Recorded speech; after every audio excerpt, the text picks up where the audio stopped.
Dr. APJ Abdul Kalam. Model Gaon is an amalgamation of technology, people, tradition, skill, and entrepreneur spirit, aimed at achieving inclusive and sustainable development of villages that is financially viable, socially equitable, and eco-friendly. By transforming villages into model Gaon, we can achieve our long-awaited dream to see India as developed nation. And I previously mentioned that most of us here share the same vision of empowering our villages. And the route to stronger developed nation lies deep rooted in our village. So we'll start this session, and we have Dr. Ankit Agrawal sir with us, and he's an expert in rural tourism, and he'll share about his insights, about his understanding, and I'm sure that whatever he shares, as we said, we are associated to different works, and we'll definitely include his insights into our works. So welcome, sir, and now. सभी को नमस्कार। आशा करता हूँ मेरी आवाज आप सभी तक पहुंच रही होगी। बिल्कुल बिल्कुल, आप सभी तक हमारी आवाज पहुंच रही है जी। तो सभी को नमस्कार। मैं एक छोटा सा स्क्रीन शेयर करता हूँ, मैं अपना प्रेजेंटेशन शेयर करता हूँ, उसके साथ साथ मैं अपनी बात रखूंगा। बिल्कुल। I would just request my technical team, Prem ji, if you are hearing, आप सभी को म्यूट कर दें ताकि सिर्फ अंकित सर की ही आवाज हम तक पहुंचे for a time. And kindly enable me to share my screen because it is showing that you have disabled me. Yes, Prem ji, if you can make co-host or if you can allow to screen share. Okay, ma'am. Yes.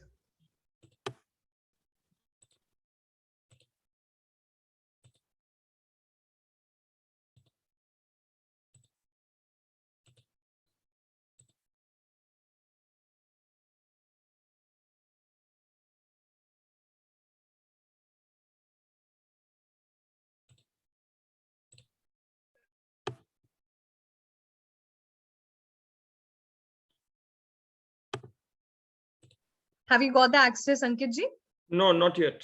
Okay, so Prem ji, if you're hearing me, if you can give the access to Ankit ji. Okay, now I'm able to. Great.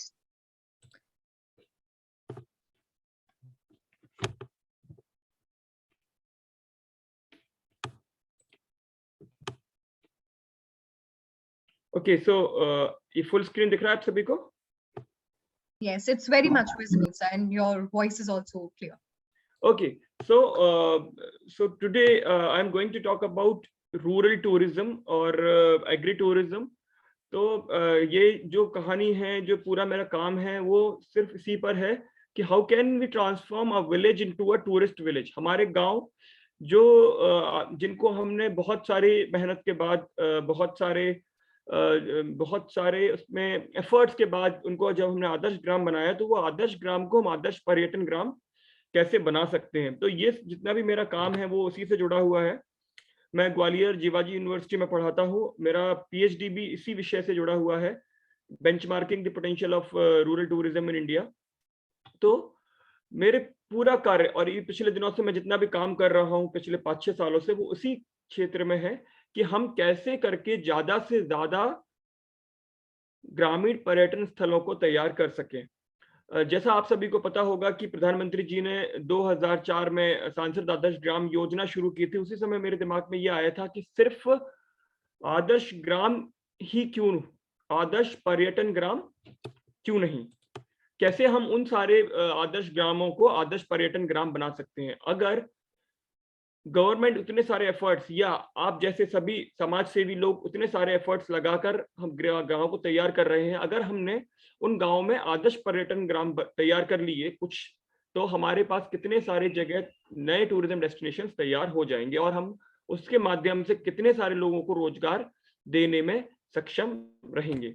तो ये आज का मेरा presentation के ऊपर है। तो पर्यटन, टूरिज्म, आई एम श्योर सभी लोग टूरिज्म को समझते हैं, टूरिज्म का स्ट्रेंथ क्या है उस चीज को समझते हैं, टूरिज्म क्यों करते हैं हम लोग वो समझते हैं। अनेकों पर्यटन के ऊपर अनेकों परिभाषाएं बहुत सारे एक्सपर्ट्स ने, बहुत सारे एकेडमिशियंस ने दी हुई है। मेरा ऐसा मानना है कि टूरिज्म के अंदर सबसे बड़ा शक्ति या स्ट्रेंथ वो है कि टूरिज्म आपको या किसी भी इंडिविजुअल को घर बैठे ही एम्प्लॉयमेंट दे सकता है। वो बात अलग है कि बहुत सारे लोग टूरिज्म में ही पढ़ाई करके वही उसी ढर्रे पर चलते हैं कि दिल्ली, बंबई, जयपुर और बड़े-बड़े शहरों में जाके नौकरियां चाहते हैं। बट ये बात बिल्कुल सही है कि पर्यटन के अंदर वो संभावना है, वो शक्ति है, वो स्ट्रेंथ है कि पर्यटन आपको आपके घर पर ही नौकरी या रोजगार दे सकता है। और इसी स्ट्रेंथ को समझकर आपने देखा होगा कि बहुत सारे देश, लगभग सभी, चाहे वो डेवलप्ड कंट्रीज हो, अंडर डेवलप हो या डेवलपिंग कंट्रीज हो, जो भी देश हो, सभी पर्यटन की स्ट्रेंथ को समझे हैं और सभी लोगों ने पर्यटन के लिए अपने द्वार खोले हैं।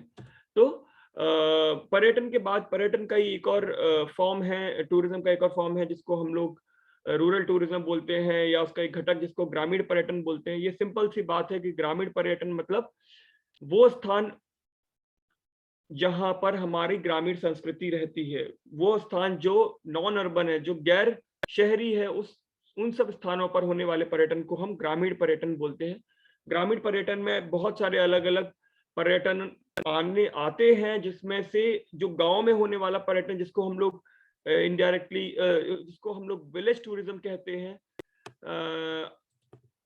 इसको ग्रामीण पर्यटन को एग्री टूरिज्म, क्योंकि वो एग्रो बेस्ड या कृषि पर्यटन के रूप में भी इसको हम लोग जानते हैं। इसके बाद फिर एक और पर्यटन है जिसको हम लोगों ने पिछले दिनों इजाद किया है या काम जिस पे किया है, वो होता है गौशाला पर्यटन।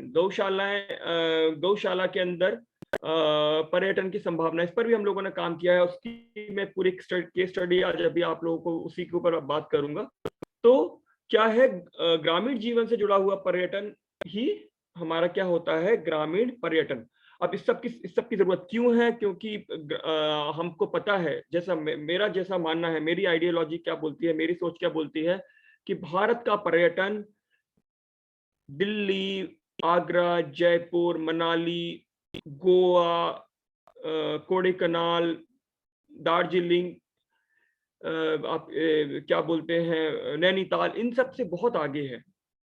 मैं यहाँ पर बहुत सारे लोग बैठे होंगे, इवन जब मैं अपनी क्लासेस में लेता हूँ, मैं टूरिज्म के स्टूडेंट्स को पूछता हूँ कि कोई भी 20 पर्यटन स्थलों के नाम बताइए, तो वो उन सब में 99% लोगों के पास सिर्फ यही नाम होते हैं, कि वो सब लोग यही नाम बताते हैं कि जो मैंने आपको बताए हैं। और मैं अभी भी आप लोगों को बता रहा हूँ कि आप लोगों के पास भी इसके अलावा कोई विशेष नाम नहीं होंगे। तो इन सब से दोनों तरफ से नुकसान है। क्यों नुकसान है? एक तरफ आप देखते होंगे न्यूज़पेपर्स में, शिमला हो चाहे मनाली हो, जो हमारे परंपरागत ट्रेडिशनल टूरिज्म डेस्टिनेशन है, वहां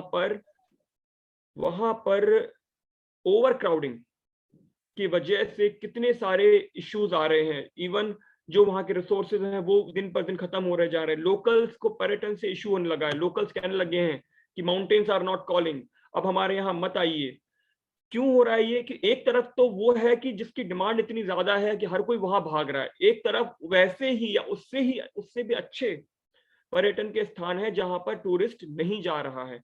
या कहीं ये दोनों ही बातें हो सकती है, या हमने उस तरीके से उस पर्यटन डेस्टिनेशन या टूरिज्म डेस्टिनेशन को डेवलप नहीं किया, या डेवलप भी किया और उस तरीके से हमने उनको प्रमोट नहीं कर पाए, लोगों को उसके बारे में बता नहीं पाए। अगर ये दोनों ही चीजें हो जाती है तो पर्यटक, जो हमारा टूरिस्ट है, वो कहाँ आएगा?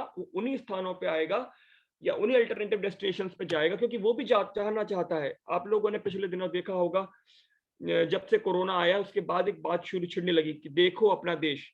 आंध्र प्रदेश राज्य सरकार ने भी एक कैंपेन शुरू किया, देखो आसपास। तो ये सब क्यों शुरू हो रहा है? क्योंकि हर कोई चाह रहा है कि भाई भीड़ भाड़ वाली जगह से हमें नए नए स्थानों की तरफ देखने को जाना चाहिए। लॉकडाउन में भी बहुत सारे लोगों ने हमारी जो परंपरागत जीवन शैली थी उसी पर लौटे। लोगों को समझ में आ गया कि गांव का महत्व, गांव का जो लाइफस्टाइल थी वही ऑथेंटिक लाइफस्टाइल थी। और टूरिस्ट भी अब ऐसी किसी जगह से जाने की बजाय अब वो अल्टरनेटिव डेस्टिनेशंस को भी प्रेफरेंस देने लगे हैं। तो ये बहुत हाई टाइम है कि जब हमें ग्रामीण पर्यटन पर ध्यान देना चाहिए। आप लोगों को मैं रूरल टूरिज्म के बहुत सारी जगह के नाम बताता हूँ, जो कि बहुत प्रचलित हैं, और जिनको जो डायरेक्ट इनडायरेक्ट भी बहुत सारे लोगों के लिए फेमस हो गए। जैसे आप लोगों ने नाम सुना होगा, अन्ना हजारे का गांव है, वहां पर भी लोग बहुत जाते हैं। फिर आप लोगों ने, प्रधानमंत्री जी ने जो गांव गोद लिया वाराणसी के पास, वहां पर भी लोग जाते हैं। इस टाइप के बहुत सारे जो गांव हैं जहां लोग जाते हैं, पर हमने कभी उन गांवों को ग्रामीण पर्यटन की दृष्टि से कभी देखा नहीं, और ना ही कभी उनको डेवलप करने का सोचा। तो मेरा जो रिसर्च थी उससे, उसके हिसाब से हम लोग इस पर ही काम किया था। अब मैं कुछ बात कर लेता हूं कि विलेज टूरिज्म डेस्टिनेशंस पर के क्या क्या एलिमेंट्स हो सकते हैं या होते हैं जिन पर हमको काम करना चाहिए। तो मेन चीज होती है अट्रैक्शन। कोई भी गांव में एक अट्रैक्शन होना चाहिए। वो गांव के आसपास नेचुरल अट्रैक्शन कुछ होना चाहिए जिसको देखने के लिए टूरिस्ट आए। कुछ रिलीजियस साइट्स होनी चाहिए। ऐसा जरूरी नहीं है कि कंपलसरी है, अगर ये होती है तो लोगों का अट्रैक्शन बढ़ता है। तो हमें उस गांव के आसपास के नेचुरल अट्रैक्शंस को क्या करना है, आइडेंटिफाई करना है, उनको सूचीबद्ध करना है। कुछ रिलीजियस साइट्स आसपास 1 किलोमीटर, 2 किलोमीटर, 5 किलोमीटर के पेरिफेरी में हो, वहां का कल्चरल प्रोफाइल हमको बनाना पड़ता है कि गांव का विलेज आर्ट क्या है, वहाँ ट्रेडिशंस क्या है, बिल्डिंग आर्किटेक्चर क्या है, या क्विजीन्स क्या है उस गांव की, वो सब चीजों को भी हमको इस पर लेना पड़ता है। फिर एक्टिविटीज गांव के अंदर क्या क्या हो रही हैं, फार्म एक्टिविटीज, एग्रीकल्चरल एक्टिविटीज, ऐसी एक्टिविटीज जहां में जिसमें गांव इन्वॉल्व रहता है, वो सारी एक्टिविटीज को भी हमको इन्वॉल्व करना है। फिर प्रमोशन ऑफ लोकल प्रोडक्ट्स, उस गांव में क्या क्या प्रोडक्ट्स बनते हैं, उस गांव के में कोई लोहार का काम करता है, कोई बढ़ई का काम करता है, लोहे का काम हो रहा है, लकड़ी का काम हो रहा है, मिट्टी का काम हो रहा है, बुनाई हो रही है। ऐसी चीजों को और उनके आर्टिशंस को हमको सूचीबद्ध करना है। उनके प्रोडक्ट्स के लिए हमको एक सोवेनियर शॉप जैसी तैयार करनी है, या उनके प्रोडक्ट्स को, ताकि ज्यादा से ज्यादा उनका प्रोडक्ट बिक सके। फोटोग्राफी के लिए अपने को वहां पर बात करनी पड़ती है कि भाई फोटोग्राफी के लिए अलाउ किया जाए। फिर उसके बाद फिर कैपेसिटी बिल्डिंग प्रोग्राम्स। हम लोगों को पता है कि हम सभी लोग मॉडल गांव के थ्रू भी और भी अन्य जो भी संस्थाएं गांव में काम करती हैं, वे ट्रेनिंग प्रोग्राम्स करती ही हैं। तो उन गांव में हम लोगों को टूरिज्म और हॉस्पिटैलिटी से जुड़ी हुई ट्रेनिंग प्रोग्राम्स भी करने होते हैं। उसके बाद एक बहुत इंपॉर्टेंट चीज है, बहुत इंपॉर्टेंट आइटम है, दैट इज एक्सेसिबिलिटी। बहुत जरूरी है गांव के लिए। पक्का रोड और पब्लिक ट्रांसपोर्ट फैसिलिटी भी उस गांव में होनी चाहिए अगर हमें उस गांव को टूरिस्ट डेस्टिनेशन बनानी है। बेसिक एम्यूनिटीज, चाहे होम स्टे हो, चाहे टॉयलेट्स हो, ड्रिंकिंग वाटर की फैसिलिटीज हो, सेफ्टी हो, इलेक्ट्रिसिटी हो, फिर आपका इंटरनेट की सुविधा हो, ये सब चीजें भी इस गांव में होना जरूरी हो। अगर होती हैं तो उस गांव को हम जल्दी टूरिस्ट मैप पर के लिए प्रमोट कर सकते हैं। सस्टेनेबिलिटी के लिए भी काम होना चाहिए, लोकल कल्चर के प्रिजर्वेशन के लिए, क्लीननेस के लिए, ग्रीनरी के लिए, ट्री प्लांटेशंस पर भी काम होना चाहिए। और last but not the least, promotion उस गांव का बहुत जरूरी है। तो आप देखेंगे मैंने इन सारे एलिमेंट्स को 3 कलर में अलग अलग तरीके से 3 कलर में क्लासीफाई किया है। ब्लैक जो है वो प्योरली टूरिज्म के एंगल से हम देखेंगे। जो ब्लू वाले हैं वो हम लोग करते ही हैं, और उनको हमें बस क्या करना है, उनको उस एंगल से काम करना है। थर्ड वन इज, जो रेड वन है वो तो हम हर गांव में करते ही हैं। जो भी विलेज डेवलपमेंट प्रोग्राम्स होते हैं, उन विलेज डेवलपमेंट प्रोग्राम्स में हम लोग, चाहे वो क्लीननेस का काम होता ही है, प्लांटेशन का काम होता ही है, ड्रिंकिंग वाटर हम लोग प्रोवाइड करवाते ही हैं, टॉयलेट्स बनाते ही हैं, वहाँ के लिए पक्की सड़क करते ही हैं। तो ये सारी चीजें वो हैं जो गांव में रहती ही हैं।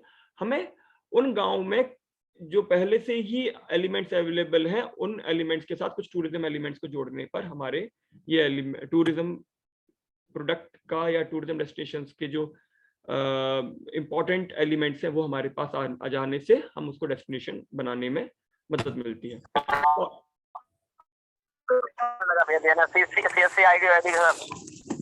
जी जी, प्लीज आपको म्यूट कीजिए आपकी आवाज को। तो उसके बाद आदर्श ग्राम के एलिमेंट्स क्या क्या होते हैं, जैसे मैंने पढ़ा है। आदर्श ग्राम जो कि सांध्र आदर्श ग्राम योजना हो या कोई भी आदर्श ग्राम योजना है, वो क्या क्या काम करती है गांव में। पिछले वाले जो सारे थे मैंने टूरिज्म डेस्टिनेशंस के बताए, या आदर्श पर्यटन ग्राम के बताए, या विलेज टूरिज्म के। यहाँ पर आप गांव में आपका उद्देश्य क्या होता है? गांव में लाइब्रेरी हो, क्राइम फ्री विलेज हो, स्पोर्ट्स हो या फोक आर्ट्स हो, विलेज स्पोर्ट्स हो, ठीक है, वहाँ का गांव का एग्रीकल्चर को हमें प्रमोट करना है, वहाँ का लाइवलीहुड ऑर्गेनिक फार्मिंग के थ्रू प्रमोट करना है, स्किल डेवलपमेंट के प्रोग्राम सबको ऑर्गेनाइज करने होते हैं, हर घर में टॉयलेट्स की व्यवस्था हो, और जो पब्लिक इंस्टीट्यूशंस हैं उस गांव के अंदर उनमें भी टॉयलेट की सुविधा हो, रोड साइड प्लांटेशन हो, ड्रिंकिंग वाटर की सुविधा हो, ऑल वेदर रोड्स उस गांव में भी होनी चाहिए, ठीक है। उसके बाद इलेक्ट्रिसिटी, सभी घरों में इलेक्ट्रिसिटी की विद्युतीकरण की सुविधा या विद्युत हो, स्ट्रीट लाइट्स हो, वहां पर रोड कनेक्टिविटी हो मेन रोड तक के लिए, उस गांव के अंदर कम्युनिटी हॉल हो और सेल्फ हेल्प ग्रुप्स हो, उसके लिए बिल्डिंग हो, गांव का एक मार्केट या जिसको हाट हम बोलते हैं वो हो, और ब्रॉडबैंड की सुविधा। ये अब आप समझिए हम कैसे आसानी से आदर्श ग्राम को एक आदर्श पर्यटन ग्राम बना सकते हैं। जब हमारे पास पहले से ही ये सारे एलिमेंट्स अवेलेबल हैं, तो हमें उस गांव को आदर्श पर्यटन ग्राम या मॉडल टूरिस्ट विलेज बनाने में ज्यादा कठिनाई नहीं होगी। मैं आप लोगों को मेरा प्लीज आप म्यूट कीजिए, हम लोग बाद में बात करेंगे। तो मैं आप लोगों को मेरे द्वारा जो पिछले दिनों कार्य किया गया है रूरल टूरिज्म के ऊपर, उसके ऊपर आप लोगों को अपनी बात रखूंगा। ये जो केस स्टडी मैं आपको बता रहा हूँ, या जो हमारा जो पिछले दिनों हम लोगों ने काम किया है, वो ग्वालियर में एक गौशाला है, गौशाला नगर निगम चलाता है, मध्य प्रदेश की सबसे बड़ी गौशाला है, जहाँ पर 7,000 से ज्यादा गाय हैं। और ये सारी गाय वे गाय हैं जो निराश्रित हैं, जिनको गवर्नमेंट रोड से, सड़क से पकड़ती है और गौशाला में रखती है। ये गौशाला पिछले 2004 में शुरू हुई और 2015 में यहाँ पर तक इसकी हालत बहुत ज्यादा खराब थी। 15 के बाद जब संतों ने इसको अपने हाथ में लिया और तब से इसका कायाकल्प शुरू हुआ। मैं इस गौशाला से 2018 में जुड़ा था। जब मैं पहली बार गया तो मुझे ऐसा लगा कि इस गौशाला के अंदर भी टूरिज्म के एंगल से हमको सोचना चाहिए। मैं क्योंकि टूरिज्म का विद्यार्थी रहा, टूरिज्म ही मेरी रग रग में है, तो मैं हर चीज जहां जहां पे टूरिज्म का पर्सपेक्टिव दिखता है मैं उसको उसी एंगल से देखता हूँ। तो मैं उस गौशाला गया, मैंने एक दिन कैमरा उठाया, मैंने कहा चलो इस गौशाला को जरा देखते हैं। तो मैंने उस गौशाला में पर्यटन की दृष्टि से देखा कि इस गौशाला को हम कैसे एक पर्यटन स्थल बना सकते हैं। उसके बाद मैंने 2008 में एक ब्लॉग लिखा कि हमको इस आदर्श गौशाला के अंदर फोटो वॉक या वॉक, जैसा आप लोगों ने सुना होगा ग्राम यात्रा होती है, गांव के अंदर की ही यात्रा, या आप लोगों ने, बहुत लोगों ने हेरिटेज वॉक सुने होंगे, जहां पर बड़े बड़े शहरों में हेरिटेज वॉक होती है। फूड वॉक्स के बारे में आपने सुना होगा, कल्चरल वॉक्स होती है, नेचर वॉक्स होती है। तो एक तरीके की वॉक होती है जहां पर हम एक परिक्रमा सी करते हैं उस पूरे परिसर की, और वहां पर अलग अलग एलिमेंट्स को जोड़ते हैं। तो सबसे पहले मैंने फोटो वॉक इन गौशाला शुरू किया कि उस गौशाला के अंदर हम लोगों ने जो बिल्कुल नवजात बछड़े थे, फिर थोड़े बड़े, फिर बहुत बड़े गाय का, बैल का अलग अलग सेगमेंट, फिर उनका हॉस्पिटल, फिर गायों से बनने वाले प्रोडक्ट्स। तो इस तरीके से हम लोगों ने एक पूरा एक सूचीबद्ध करके एक हेरिटेज वॉक, ये गौशाला वॉक शुरू किया। ये हमारी शुरुआत थी उस गौशाला के अंदर हेरिटेज टूरिज्म को लेकर आने की। धीरे धीरे करके हम लोगों ने उस पर और एफर्ट्स किए कि कैसे करके हम लोग उसको और बड़ा टूरिज्म डेस्टिनेशन बना सकते हैं। वो यात्रा हमारी 4 साल की यात्रा, बहुत सारे धीरे एफर्ट्स के बाद अभी 25 जनवरी 2022 को हम लोगों ने ग्रामीण पर्यटन उत्सव, रूरल टूरिज्म फेस्टिवल हम लोगों ने उस दिन ऑर्गेनाइज किया। जैसा आप सभी को पता होगा कि 25 जनवरी को हम सभी राष्ट्रीय पर्यटन दिवस या नेशनल टूरिज्म डे सेलिब्रेट करते हैं। तो हम लोगों ने तय किया कि इस बार के पर्यटन दिवस में हम लोग गौशाला के अंदर ही ये रूरल टूरिज्म को सेलिब्रेट करेंगे, क्योंकि मेरा उद्देश्य था कि हम ज्यादा से ज्यादा लोगों को टूरिज्म के लिए गौशाला में लेकर आए। तो ये एक बहुत बड़ा हम लोगों के लिए माध्यम बना। हम लोगों ने क्या किया, कॉलेजेस के स्टूडेंट्स को पकड़ा जो कि टूरिज्म पढ़ते थे। हम लोगों ने उनको बोला कि यार ये गाय, ये पूरा परिसर है, यहाँ पर गाय है। आप यकीन मानिए उन कॉलेज स्टूडेंट्स में लगभग सभी लोग बड़े बड़े शहरों के थे। कोई दिल्ली से था, कोई गुवाहाटी से था, कोई हैदराबाद से, कोई नागपुर से, कोई भोपाल से, कोई लखनऊ से, और वो लोग कभी आज तक गौशाला नहीं गए। उनका गौशाला जाने ना जाने का एक बहुत बड़ा कारण था बदबू। उनके मन में ये बैठ गया था कि गांव मतलब गौशाला मतलब बदबू। मैंने उनको लेकर आया, मैं 3 दिन प्रोग्राम के 3-4 दिन पहले उन 4-5-10 लोगों को लेकर आया। मैंने कहा हम लोगों को इस पर प्रोग्राम करना है और आप लोग इस पर क्या कर सकते हैं कीजिए। उन बच्चों ने पूरी गौशाला को में क्या क्या टूरिज्म के हिसाब से किया जा सकता है, नए नए एलिमेंट्स जुगाड़ कर करके बनाए। और जब हम लोगों ने वो प्रोग्राम किया तो वो अभी तक के सबसे बड़े प्रोग्राम में तब्दील हो गया। वहां पर 200 से ज्यादा टूरिज्म की फैकल्टीज, टूरिज्म के students, stake holders, media person, सब लोग आए। उसी की झलकियां मैं आप सभी को दिखा रहा हूं। स्टूडेंट्स हैं ये सब, आपको जो दिख रहे हैं वो एमबीए के स्टूडेंट्स हैं।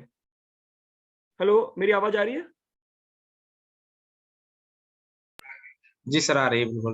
हाँ जी। तो जो पहली फोटोग्राफ में आप देख सकते हैं, बेटी बचाओ बेटी पढ़ाओ, ये आदर्श पाठशाला, ये आदर्श गौशाला है बुरार ग्वालियर के अंदर।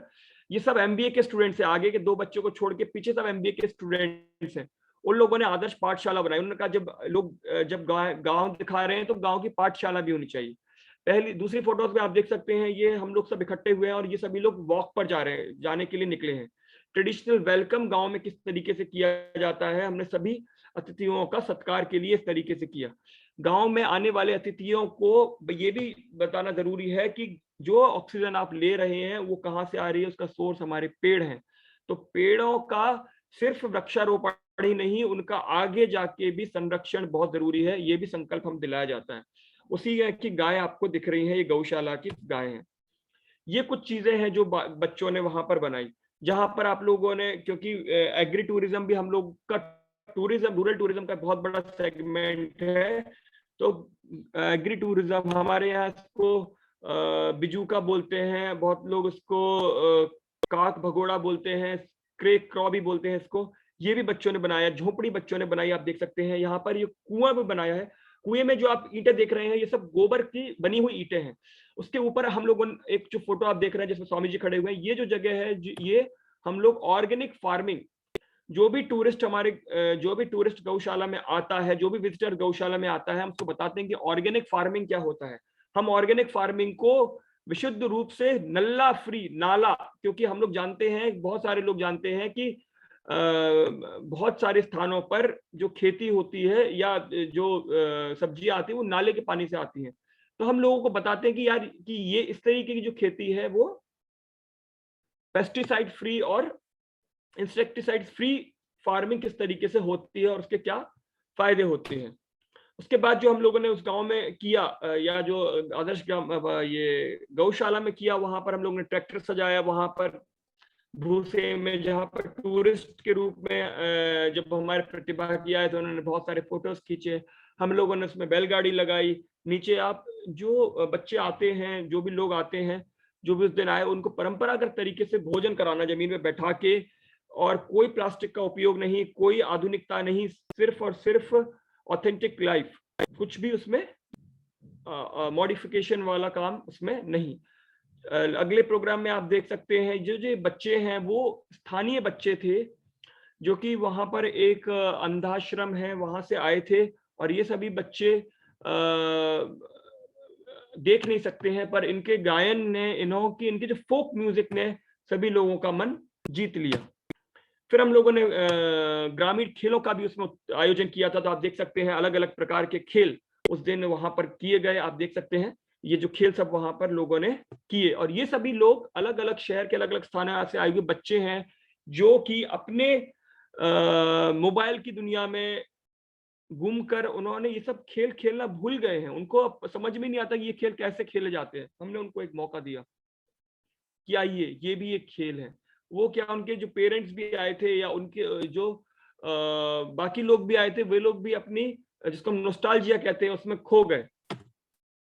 तो एक और चीज जो हम लोगों ने वहां पर, और भी चीजें हम लोगों ने वहां पर सजाई थी। जैसे आप जो पहली फोटो देख रहे हैं, वहां पर लोगों ने हेरिटेज वॉक के लिए या वॉक, गौशाला के वॉक के लिए जो निकला हुआ है, जो रैली से निकल रही है, वो या ग्रुप निकला हुआ है दल, उसको आप देख सकते हैं। दूसरे फोटो में जो मूल उद्देश्य है ग्रामीण पर्यटन का या कृषि पर्यटन का या फार्म टूरिज्म का, वो यही है कि हमें हमारे बच्चों को हमारी जड़ों से जोड़ना है।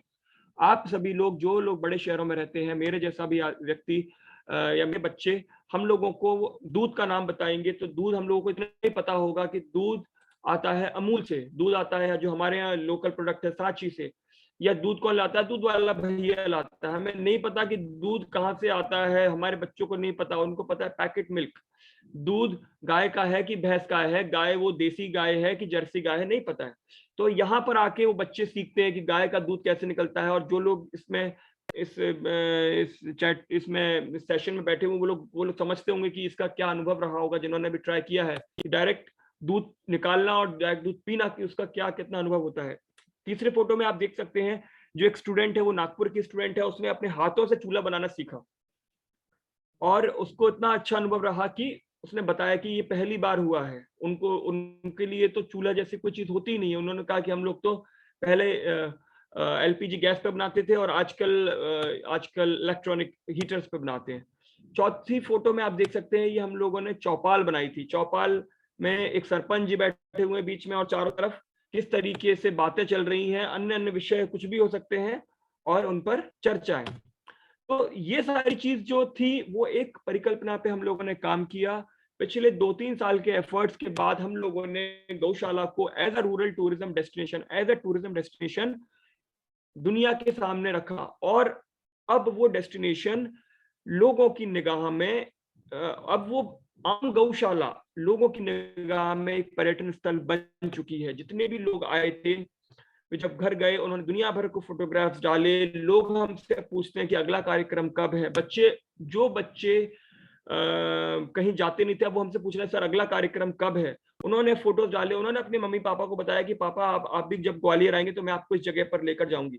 हमारे यहाँ के जितने भी टूरिज्म के स्टूडेंट्स हैं, उन्होंने भी ये संकल्प लिया है कि ग्वालियर आने वाले प्रत्येक उनके रिश्तेदार या किसी भी टूरिस्ट को वो लोग लेकर आएंगे तो किला और क्या बोलते हैं म्यूजियम और ये सब चीजें दिखाना है, वो अपनी दुनिया दिखाती है, पर हम जो दिखाएंगे उनको वो ये स्थान दिखाएंगे।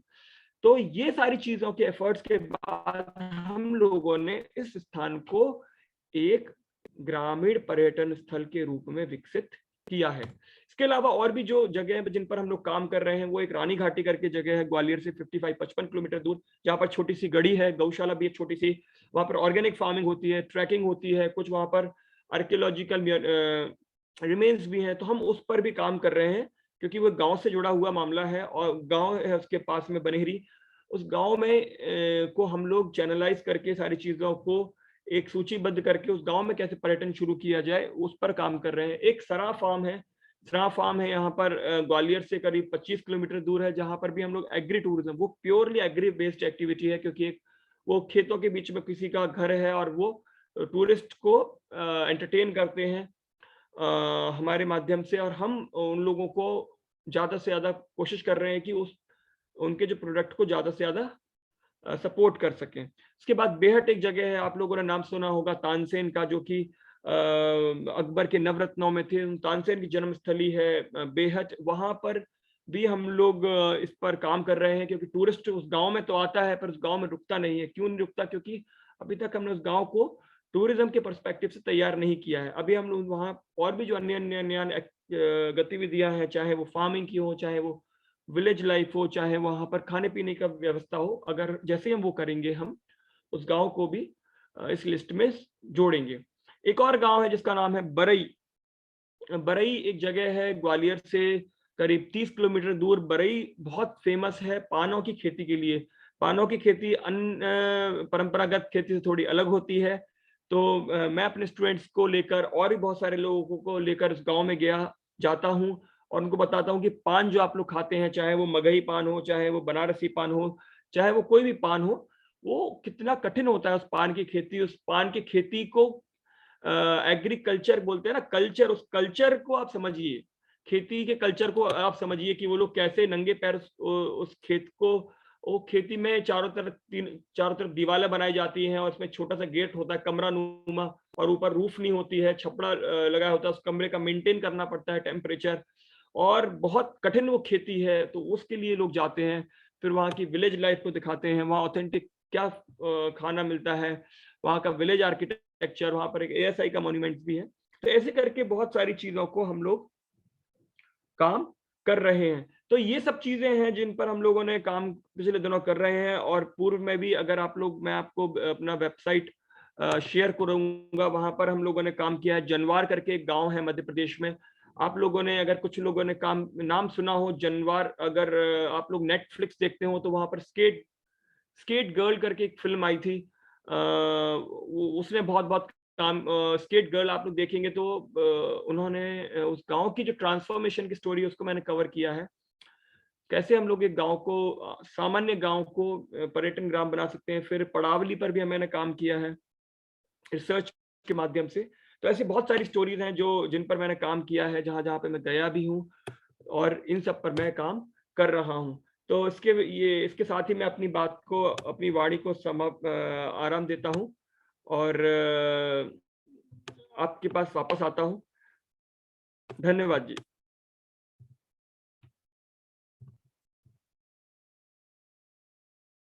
हेलो।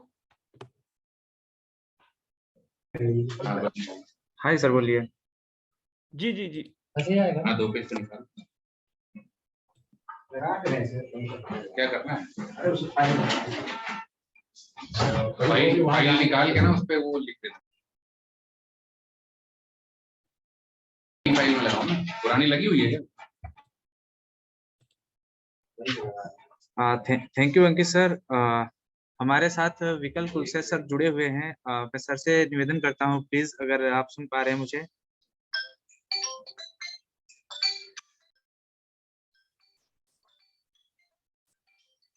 विकल्प सर, अगर आप सुन पा रहे हैं मुझे तो प्लीज आप कुछ अपने विचार रखिए।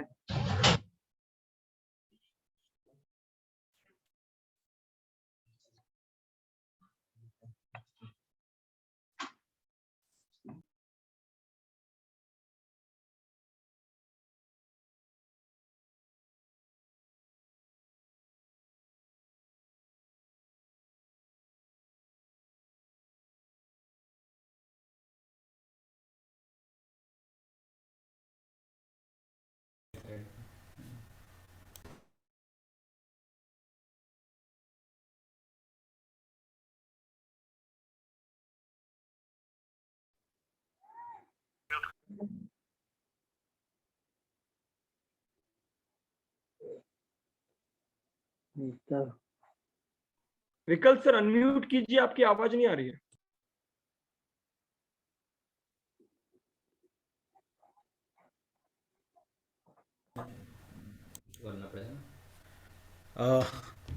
Good afternoon. आप लोग सुन पाएंगे मेरे को? इस वक्त सुन पा रहे हैं? जी हेलो। सर, बिल्कुल आ रही वॉइस आपकी। ओके, थैंक यू प्रेरियान, thank you Divyanshi and Ankit ji, बहुत अच्छी प्रेजेंटेशन थी आपकी। बेसिकली एक दूर दराज क्षेत्र में आप काम कर रहे हैं और ग्वालियर के आसपास के गांव को पर्यटन की पृष्ठभूमि पर लाना चाह रहे हैं, तो ये बड़ा अच्छा सुन के लगा आपका विचार। मैं बेसिकली भी पर्यटन से ही हूँ, और पर्यटन में करीब 22 साल देने के बाद जो अभी पिछले 2 सालों में हालात बदले हैं हमारे कोरोना की वजह से, उसकी वजह से मैं एग्रीकल्चर की तरफ भी थोड़ा सा आगे कदम मैंने बढ़ाए। तो बड़ा अच्छा रहा जब सर ने ये बताया कि एक मॉडल गांव करके प्रोजेक्ट शुरू हो रहा है। तो मेरे को लगा कि मेरे पास अब दोनों ऑप्शंस आ गए हैं, मैं या तो एग्रीकल्चर पे भी बात कर सकता हूँ और टूरिज़्म के ऊपर भी बात कर सकता हूँ। खैर चलिए, जैसे दिव्यांशी कह रही थी, मैं भी उसी बात को आगे बढ़ाऊँगा। भारत का दिल गांव में है, मैं ऐसा मानता हूँ। गांव और भारत को अलग अलग नहीं किया जा सकता, और हर वो कदम जो गांव की तरफ बढ़ता है वो शायद एक देश की प्रगति की तरफ बढ़ता है। हम लोगों ने यहाँ पे पश्चिमी उत्तर प्रदेश में, क्योंकि आपको पता है पश्चिमी उत्तर प्रदेश इतना प्रदेश तो बहुत एग्रीकल्चर के मामले में आगे है पश्चिमी, लेकिन उसके साथ साथ यहाँ का जो क्राइम एस्पेक्ट्स हैं वो भी काफ़ी आगे हैं, स्पेशली जो हमारे 10-12 ज़िले हैं आसपास के। लेकिन हमने यहाँ पे एक करीब 8 साल पहले पहल करी थी। एक बुलंदशहर ज़िला लगता है हमारे यहाँ पे, उसके अंदर एक आम के बाग के अंदर एक प्रोजेक्ट हम लोगों ने इस्टेब्लिश किया बगान के नाम से। तो प्रोजेक्ट हालांकि हम शुरू थोड़ा छोटे स्केल पे करना चाहते थे। ये 14 एकड़ का बाग है, हम उसमें 4-5 टेंट ही लगाना चाहते थे, क्योंकि हम ये देखना चाहते थे कि यहाँ पे किस तरीके का रिस्पॉन्स आता है।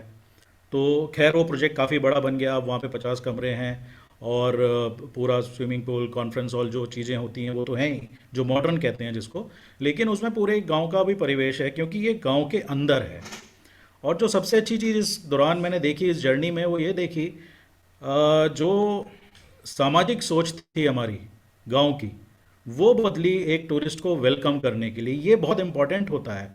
जब तक कि कोई भी गांव जहां आप इस प्रकार की गतिविधि पर्यटन की करना चाहते हैं, अगर वहां का लोकल आदमी आपको वेलकम नहीं करेगा, तो आपका कोई भी मॉड्यूल किसी भी लेवल का हो वो सक्सेसफुल नहीं हो सकता। तो हम लोगों ने ये देखा यहाँ पे कि हमारे जो गांव वाले हैं, जो अभिभावक हैं, वो बड़े अच्छे हो गए हैं।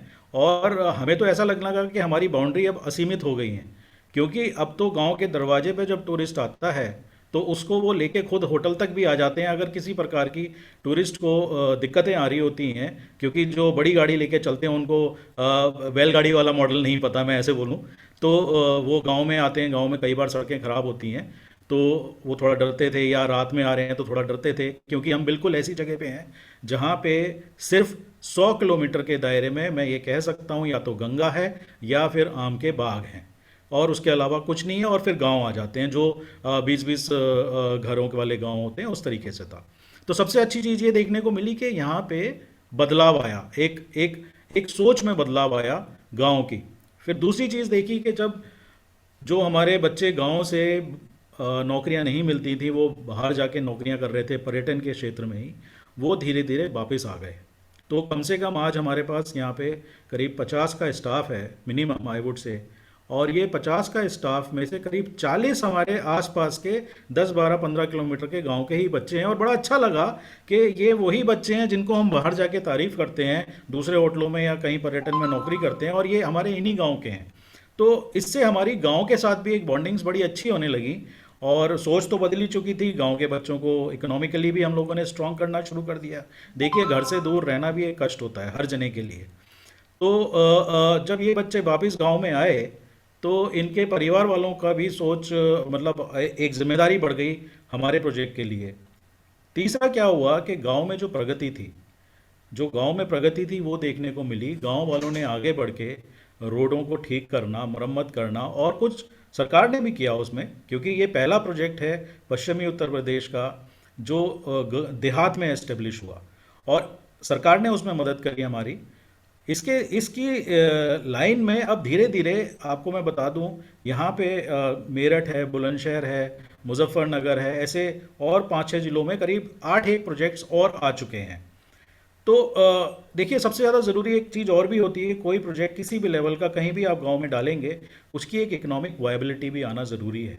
पर्यटन तो मैं कहता हूँ कि हिंदुस्तान की हर चीज़ दिखाने योग्य है, दिखाने की क्षमता, और उस पे उसको किस प्रकार से दिखाना है ये हमारे अंदर होना चाहिए, गट्स या कैपेसिटीज़, जो हम पहले से प्लानिंग करके डालें। क्योंकि जब इंडस्ट्री के हिसाब से आप देखते हैं तो चीज़ों में खर्चे भी होते हैं, तो खर्चों के साथ साथ आपको ये भी देखना होता है कि इससे मुझे वापस क्या इनकम मिल रही है। गांव वालों को आपने सड़क दे दी, साफ़ पानी भी आपने मुहैया कराया, उनको आपने इकोनॉमिकली भी स्ट्रॉन्ग किया, उनकी सोच भी बदली, ये तो सब हो गया। लेकिन जब आप प्रोजेक्ट एस्टेब्लिश करते हैं, तो प्रोजेक्ट एस्टेब्लिश में आपको ये भी देखना होता है कि इससे एट द एंड इस एंटिटी को, इस ऑर्गेनाइजेशन को क्या बेनिफिट हुआ। तो मैं आपको ये बताऊंगा कि हमें वहाँ से गेन्स भी होने लगे। और एक चीज़ और इंटरेस्टिंग हुई थी, मैं आपको अपनी, क्योंकि मेरे पास समय कम दिया है दिव्यांशी ने मुझे, तो मैं कुछ इंपॉर्टेंट खास बातें ही बताऊंगा। हालांकि जो भी मुझसे जुड़ना चाहे बाद में जुड़ सकता है, क्योंकि मेरे पास बहुत है बात करने के लिए। हम लोगों ने एक बड़ी अच्छी चीज़ देखी जब ये इस्टेब्लिश किया था प्रोजेक्ट के, भाई हम सोच रहे थे पहला गेस्ट हमारा शायद कोई ग्रुप होंगे यहाँ पे, लेकिन सरप्राइजिंगली जो हमारी पहली गेस्ट थी यहाँ पे, वो एक अकेली सोलो फीमेल ड्राइवर लेकर गाड़ी आ रही थी उस देहात में, जिसको कि हम सोच भी नहीं सकते थे, हमारी परिकल्पना के बहुत दूर था, वो हम सोच भी नहीं सकते थे। तो वो आके हमारे यहाँ जब आई, तो हमने उनसे पूछा कि आप अकेले आए हैं? तो बोले नहीं, आपके हस्बैंड भी मतलब आने वाले थे, वो बाहर थे, तो वो फ्लाइट से आ रहे थे। तो बोली मैंने सोचा कि मैं अकेले ही ड्राइव करती हूँ। वो ऑल इंडिया एम्स की ब्लड बैंक की हेड थी। तो ये बड़ी अच्छी हमें लगा कि यहाँ पे एक स्त्री जो अकेली आ रही है उसको भी एक सेफ एनवायरनमेंट इस गांव के अंदर आके मिल गया है। जबकि आप रोज पढ़ते होंगे, अभी भी पढ़ते होंगे कि ये पश्चिमी प्रदेश किस प्रकार का है। और मेरे ख्याल से अंकित जी आपका भी जो, अगर मैं थोड़ा सा ग्वालियर से आगे भिंड, मुरैना, चंबल की तरफ जाता हूँ तो वहाँ भी इसी प्रकार का परिवेश है, क्योंकि मैंने चंबल पे भी काम किया हुआ है। तो सबसे ज़रूरी होता है कि जो लोकल माइंडसेट है वो बदले, वो एक्सेप्टेंस दे कि मुझे एक जो आदमी व्यक्ति एज अ टूरिस्ट अपने गांव में आ रहा है उसका हम स्वागत करें। इसका बहुत अच्छा एग्जाम्पल हमारा राजस्थान है, इसका दूसरा एग्जाम्पल हमारा केरला है, गुजरात है। हालांकि उन स्टेट्स में ये सब चीज़ें नहीं हैं। तो इससे आप धीरे धीरे सस्टेन होते हैं और आगे आप बढ़ना शुरू हो जाते हैं। तो यहाँ तक की जर्नी तो हमारी बगान की रही। आज बगान बहुत अच्छे से काम कर रहा है। और बगान के अंदर हमारे लोकल हैंडीक्राफ्ट, जैसा आपने कहा, उसका एक प्रदर्शनी हमेशा लगी रहती है। वहाँ पे नट नाटी भी आते हैं, वहाँ पे आपको मिट्टी के बर्तन बनाने के लिए कुम्हार भी आता है। और अभी धीरे धीरे हम बुलंदशहर के करीब 50 से 70 किलोमीटर के दायरे में जो इंडस्ट्रीज सेटअप हैं, जो हैंडीक्राफ्ट इंडस्ट्रीज सेटअप हैं, उनका भी एक डिस्प्ले सेंटर वहाँ पे क्रिएट करना चाहते हैं। तो बाकी जैसे आपका गांव में अब देखिए, अब हमारा हिंदुस्तानी मॉडर्न होता जा रहा है। हम कह रहे हैं कि हम पश्चिम की तरफ जा रहे हैं और पश्चिम जो है हमारी तरफ आ रहा है, पूरब की तरफ, सॉरी। तो और ये मेरे को इसलिए पता चलता है कि जब वो लोग आज की डेट में, मैं किसी भी वेस्टर्न टूरिस्ट से मिलता हूँ तो वो शायद हमारे भगवान की भी बात करता है, वो खेत की भी बात करता है, और हम बात करते हैं उस डिजिटल वर्ल्ड की, उस सपनों की दुनिया की जो बहुत दूर है और हम उस तरफ बढ़ रहे हैं। तो जैसा आपने भी कहा अंकित अभी कि भाई दूध कहाँ से आता है, भाई मदर डेयरी से आता है। अच्छा, कई बच्चों को मैंने देखा है, पेरेंट्स बता रहे होते हैं लाल टमाटर भी ले लो, हरा भी ले लो, क्योंकि उनको फ़र्क ही नहीं पता दोनों में क्या है। तो ये चीज़ें बहुत ज़रूरी हैं। हमारे जो सभ्यता है हमारी भारतवर्ष की, वो हम अपने बच्चों में दें, और साथ ही साथ हम ये भी देखें कि हम ज़्यादा से ज़्यादा वेस्टर्न वर्ल्ड को भी यहाँ पे लाएं। आज इतना इन्फ्लुएंस्ड है वेस्टर्न वर्ल्ड आपकी सभ्यता से कि वो इसका फॉलोअर बन गया है। आपको मैं बता दूं, ऐसे ऐसे एग्जाम्पल्स हैं मेरे पास जहाँ पे करोड़ों की संख्या में हमारे भगवान श्री राम और हनुमान के लोग फॉलोअर्स हैं और हमसे ज़्यादा जानते हैं वो लोग। तो ये सब चीज़ें मिलके एक मतलब पर्यटन का केंद्र बन जाती हैं। और गांव तो एक सबसे सुंदर चीज़ है जो दिखाने के लिए होनी चाहिए, और मैं तो उसमें पूरा विश्वास रखता हूँ। इसीलिए मेरे 4-5 प्रोजेक्ट्स हैं जिन पे हम काफ़ी क्लोजली काम करते हैं, लेकिन हम साथ में इकोनॉमी को भी देखते हैं, क्योंकि शोकेसिंग तो हो जाएगी, इकोनॉमी कैसी चलेगी वो बहुत ज़रूरी होता है। देखिए, गांव का अगर कोई आदमी किसी चीज़ को इस्टेब्लिश करता है तो उसके पास साधन कम होते हैं, लेकिन एक बाहर से भी जो आके आदमी करता है साधन उस पर थोड़े ज़्यादा होते हैं। तो कम साधन वाले ने भी पैसे की कीमत तो बराबर ही रही शायद हैसियत के हिसाब से, लेकिन अगर आप कम साधन वाला को भी रिटर्न्स नहीं मिलेंगे तो या तो वो प्रोजेक्ट बंद हो जाएगा या ख़राब हो जाएगा। तो हम दोनों केसेस में ये देखते हैं कि पर्यटन इकोनॉमिकली वायबल होना चाहिए। हर गांव अपने आप में सुंदर गांव होता है, उसको दिखाने की क्षमता मतलब हमारे अंदर होनी चाहिए, सोच होनी चाहिए। आपकी सोच होगी तो आप कुछ भी दिखा सकते हैं लोगों को, और लोग हर चीज़ की वैल्यू करते हैं। और एक चीज़ और मैं ऐड करूँगा अंकित जी, क्योंकि मैं और आप सेम फ्रिक्वेंसी पे, इवन दिव्यांशी भी उसी मतलब बैकग्राउंड से आ रही हैं, मैं आपको ये बताना चाहूँगा, wildlife tourism, eco tourism and farm tourism, ये सबसे ज़्यादा रिकवरी ऑफ मनी देता है पर नाइट, राइट। इसको अगर कोई ढंग से समझ के करेगा तो वो देखेगा कि दिल्ली के 5 सितारा होटल या आपके ग्वालियर के 5 सितारा होटल में जो पर नाइट होटल का कमरा का जो पैसा लिया जाता है 100 करोड़ 50 करोड़ लगा के, उसके मुताबिक इस गांव के कमरे की कीमत बहुत ज़्यादा रिकवर होती है कम पैसा लगा के। तो ये जर्नल इकोसिस्टम है जिसमें हम काम कर रहे हैं, क्योंकि हम दिल्ली में भी रहते हैं और दिल्ली की काफ़ी मतलब सोसाइटी जो एजेंसीज़ हैं या हमारी एसोसिएशंस हैं उनके साथ हमारा रूटीन में इंटरेक्शन होता रहता है। तो ये भी चीज़ हमें समझनी पड़ेगी कि पर्यटन अगर गांव का आप विकसित कर रहे हैं तो आपको इसकी रिटर्न्स भी बहुत अच्छी मिलेंगी।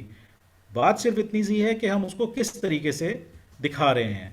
बेसिक मूलभूत सुविधाएं हम ढंग से रखें, कुछ चीज़ें जो हमारे का जो हम कर सकते हैं वो हम करें, जो सरकार कर रही है वो सरकार करे, और जो गांव करेगा वो गांव करेगा। गांव को भागीदार बनाना बहुत ज़रूरी है। एक हमारा छोटा सा प्रोग्राम होता है जिसमें कि हमारे अमेरिकन एम्बेसी के बच्चे आते हैं और वो गांव के बच्चों के साथ बैठ के खाना खाते हैं। एक बार गांव के बच्चे उनको खाना खिलाते हैं और एक बार वो बच्चे गांव वाले बच्चों को खाना खिलाते हैं। और इसमें सब कुछ आपको अपने आप करना होता है बनाने के अलावा। इवन बर्तन भी धोए जाते हैं। अंग्रेज बच्चे भी आपके बर्तन धोते हैं। वो समझना चाहते हैं, क्योंकि मतलब कहना चाहिए मोहब्बत से यहाँ पे खाना खिलाया जाता है ना, वो दिल तक जाता है। तो ये सब चीज़ें हैं। मैं मतलब शॉर्ट में ही इसको अभी ख़त्म करूँगा, शायद मेरे 8 मिनट हो भी गए होंगे। तो आपके कोई सवाल जवाब हो आप मुझसे पूछ सकते हैं, नहीं तो हम लोग हमेशा कनेक्टेड रहेंगे। जी, thank you Priyank. Thank you Vikal sir, thank you Ankit sir. हमारे साथ में मॉडल गांव के mentor IAS Hira Lal sir जुड़े हुए हैं। मैं सर से रिक्वेस्ट कर रहा हूँ कि सर प्लीज इसके आगे हम लोग इस कॉन्सेप्ट को किस तरीके आगे ले जा सकते हैं और इसको मॉडल गांव के साथ जोड़कर किस तरीके से काम कर सकते हैं।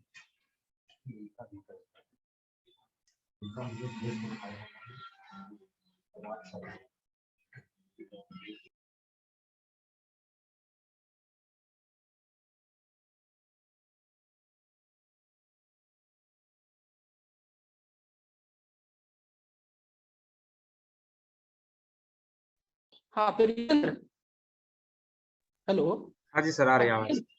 हाँ, मैं सुन रहा था। बहुत अच्छा जो है लोगों ने वार्ता की, और मैं सभी लोगों से ये कहना चाहता हूँ कि एग्री टूरिज्म, मेरी बात हो रही थी कल तावरे साहब से, तो उन्होंने बताया कि एग्री टूरिज्म को भारत सरकार के टूरिस्ट मंत्रालय ने बहुत तौर तरीके से बड़ा स्ट्रांगली वो अपने पॉलिसी फ्रेम में ले लिए हैं।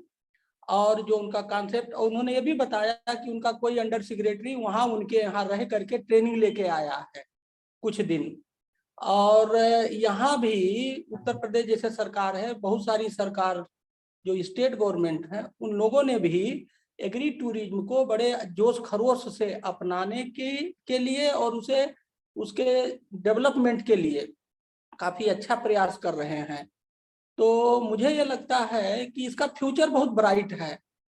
अगर हम सभी लोग जो जुड़े हैं, हम लोग सभी लोगों को कहते हैं ना लॉबिंग करनी है। लॉबिंग डजंट मीन कि negative sense, in positive sense की जो भी इस विधा से जुड़े हैं, चाहे उसका वो टूर वाला, चाहे वो ट्रांसपोर्ट वाला हो, चाहे कोई विशेषज्ञ हो, चाहे कोई इसको मतलब चलाने वाला हो, जैसे कोई मान लीजिए टूरिस्ट स्पॉट बना के चला रहा है, उन सभी लोगों को इकट्ठा होकर के हमें एक दूसरे के बारे में बताना चाहिए। और मॉडल गांव as a lead to develop, to implement, to improve the agri tourism काम कर रहा है। हमारा एक वर्टिकल ही है एग्री टूरिज्म का मॉडल गांव में। तो आप सभी लोग आपके टच में एग्री टूरिज्म से और एग्री टूरिज्म से लोग टच में हैं, उनको बताइए। प्रियेंद्र को उनका कांटेक्ट दीजिए, प्रियेंद्र उनको कनेक्ट करेंगे, जिससे कम से कम पूरे देश में एक माहौल बने कि नहीं, एग्री टूरिज्म को बढ़ावा देने के लिए भी कोई संस्था है जो काम करती है, और उस संस्था के साथ इतने बहुत सारे लोग हैं। जब हम लोग 6 महीने पहले शुरू किए थे तो 19-20 लोग थे। आज हम लोगों के ग्रुप में, हम लोगों के समूह में 64 लोग हैं। रोज हम लोग बढ़ रहे हैं और इनकी संख्या बढ़नी है। तो एक जब बड़ा समूह होगा, हर जगह इसकी बात होगी और लोगों की आवाज विभिन्न फोरम पे जाएगी, तो हमें इम्पोर्टेंस मिलेगा। क्योंकि एग्री टूरिज्म में पोटेंशियल है। क्या पोटेंशियल है? To increase the income, to increase the employment and to increase the happiness. जिस चीज से हम परेशान हैं कि हमारी इनकम नहीं बढ़ रही है, उसकी दवा है। बेरोजगारी बढ़ रही है, उसकी दवा है।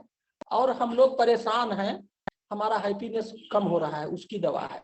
तो मेरा आप सभी लोगों से ये अनुरोध कि जिसके संपर्क में जो भी एग्री टूरिज्म से लोग जुड़े हों या एग्री टूरिज्म के एलाइड, जैसे मान लीजिए ट्रांसपोर्ट वाले हैं, कोई कंसल्टेंट है या कोई आर्किटेक्ट है जो विशेषज्ञ है, आप लोगों के टच में जो कोई भी हो, उसका कांटेक्ट हमारे ऑफिस मॉडल गांव के प्रियेंद्र को दीजिए और ये उनसे संपर्क करके मॉडल गांव से जोड़ेंगे और हम लोग अब वीकली एक वेबिनार मॉडल गांव पे करेंगे। तो आप लोगों से अनुरोध है कि हम लोग इसको ज्वाइन करें, एक दूसरे के नॉलेज को सुने और उसको इम्बाइब करें, अप्लाई करें और इसका फायदा लें।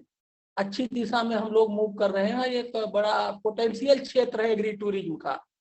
तो एग्री टूरिज्म का जो ये पोटेंशियल क्षेत्र है, इसमें हम लोग इस तरह से जैसा कि मैंने अभी आपको बताया, कल मेरी जो एग्री टूरिज्म इंडिया के जन्मदाता कहे जाते हैं तावरे साहब, महाराष्ट्र वाले, उनसे मेरी बात हुई तो उन्होंने ही मुझे बताया कि एग्री टूरिज्म मिनिस्ट्री के अंडर सेक्रेटरी उनके प्रशिक्षण संस्थान पे एक सप्ताह रहे हैं और एग्री टूरिज्म का एक बहुत बड़ा कॉन्सेप्ट न्यू पॉलिसी में इंक्लूड हो रहा है टू प्रमोट एग्री टूरिज्म। तो ये बड़ी अच्छा संकेत है।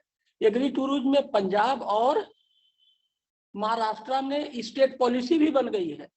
अगर गांव में या ब्लॉक लेवल पर एक एग्री टूरिज्म का स्पॉट हो जाए तो मैं आपको बता दूं, उसी एग्री टूरिज्म से वहां ब्लॉक के सारा एम्प्लॉयमेंट का एक जनरेशन होगा, लोगों को बाहर नहीं आना पड़ेगा और वहीं पे वो चेक हो जाएगा माइग्रेशन। ये भी एक बहुत बड़ा फायदा है, इनकम बढ़ेगा, एम्प्लॉयमेंट जनरेशन होगा, माइग्रेशन रुकेगा। एग्री टूरिज्म बहुत सस्ता और बहुत ज्यादा इसमें खर्चा नहीं आएगा। देहाती तरीके वाला हमें एग्री टूरिज्म करना है, छप्पर वाला, तालाब वाला, मछली वाला और वो जो बांस का जो कोठी वाला, मतलब देहाती तरीके का नेचुरल स्टाइल में। कलेक्टर बांधा था तो वहाँ एक प्रेम सिंह है, अभी मैं सुन भी रहा था, एक महोदय बात कर रहे थे, उनके यहाँ भी अंग्रेज आते थे, गोबर काछते थे, गोबर निकालते थे, कछुआ निकालते थे और उनके मड़ैया में रहते थे। तो जब मैं कलेक्टर था तो लोगों को मिलवाने लाते थे, कहते थे चलो मैं अपने कलेक्टर से मिलवाऊं, और कोई कलेक्टर तो मिलता नहीं था। तो ये जो मॉडल गांव में हमने एग्री टूरिज्म का कॉन्सेप्ट शुरू किया, ये बांदा के उन्हीं प्रेम सिंह से प्रेरित होकर के। कि एक दिन मैंने मजाक में कहा कि आप अंग्रेज को बुला के क्या कहते हो, तो ये मजाक ही, उन्होंने कहा इन्होंने हमसे बहुत ज्यादा गुलामी कराई है, जस्ट टू क्रिएट ए लाटर, उन्होंने मजाक में कहा, अब मैं इनसे गुलामी करा रहा हूँ, है ना। तो मेरी शुभकामनाएं हैं, एग्री टूरिज्म का बहुत पोटेंशियल है। धन्यवाद। और हमारे यूपी में भी इसको लेकर के पॉलिसी में एक सेंटेंस है और हम इसको आगे बढ़ा रहे हैं। ठीक है Priyendra. Thank you Hiralal sir, thank you Vikal sir और जितने भी लोग हमारे साथ जुड़े हुए हैं। किसी का अब जो भी लोग आपके कांटेक्ट में हो, जितने भी एग्री टूरिज्म सेंटर्स हो, आप उन्हें उनका कांटेक्ट नंबर हमें दे दीजिए, मैं उनसे कांटेक्ट करूंगा और मॉडल गांव के साथ जोड़ूंगा। एक अपनी यूनियन तैयार करेंगे ताकि हम अपनी आवाज उठा सकें, आगे ले जा सकें। और किसी को अगर कुछ क्वेश्चन पूछना हो तो हमारे साथ सभी सर लोग जुड़े हुए, आप लोग क्वेश्चन पूछ सकते हैं।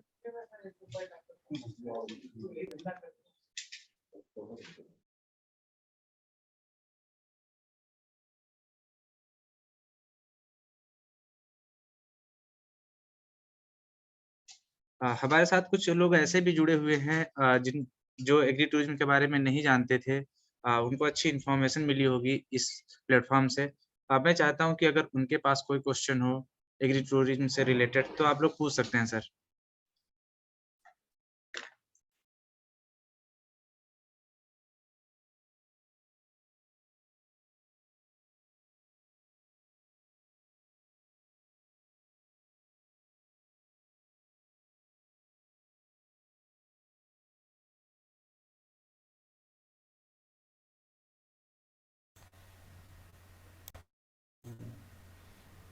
No, Hello. there will be news on schedule flights. Hello. They are opening. हाँ जी सर, आप बोलिए। हाँ record. Yeah, it is. Sir हैं अभी क्या हीरालाल सर अभी लाइन पे? No, sir. हाँ सर हैं।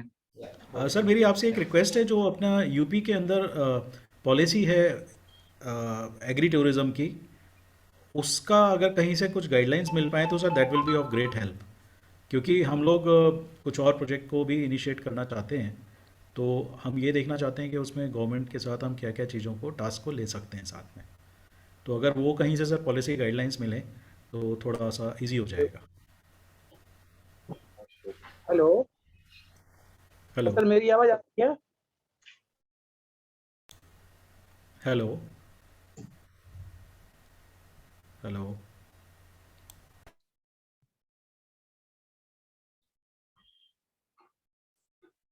सॉरी हीरालाल सर इस समय अपने साथ नहीं है इस प्लेटफॉर्म पे। वो शायद लीव कर दिए हैं मीटिंग। ओके, नो बाकी प्रॉब्लम। हाँ, अभी सर जो क्वेश्चन पूछ रहे थे आप लोग क्वेश्चन पूछ सकते हैं। वापस अनम्यूट कर लीजिए सर।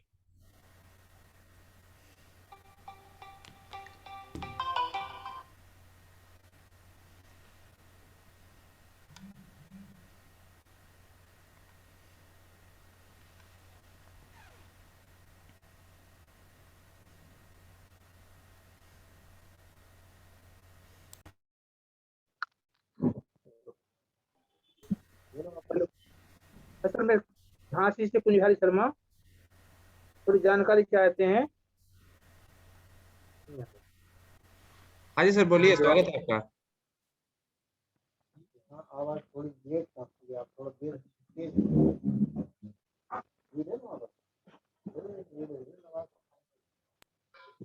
सर आपका आवाज थोड़ा क्लियर नहीं आ पा रहा है, प्लीज आप बोलिए। हाँ सर।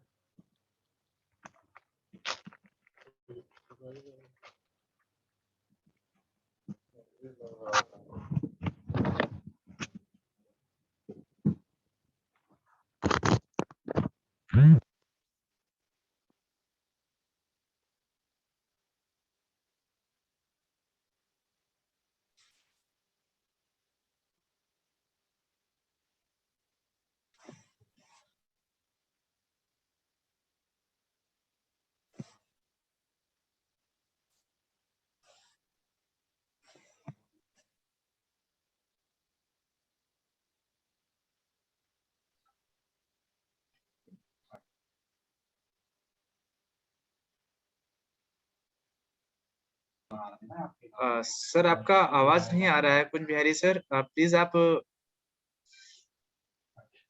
ईयरफोन सर निकाल सकते हैं। आवाज नहीं आ रहा सर, कनेक्ट नहीं हो पा रहा आपका वॉइस।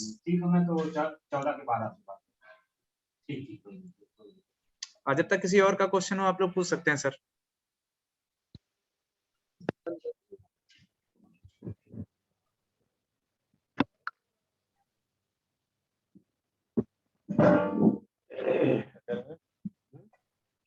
आवाज कट गई यहाँ पे बैठ के वीडियो कॉलिंग नहीं आता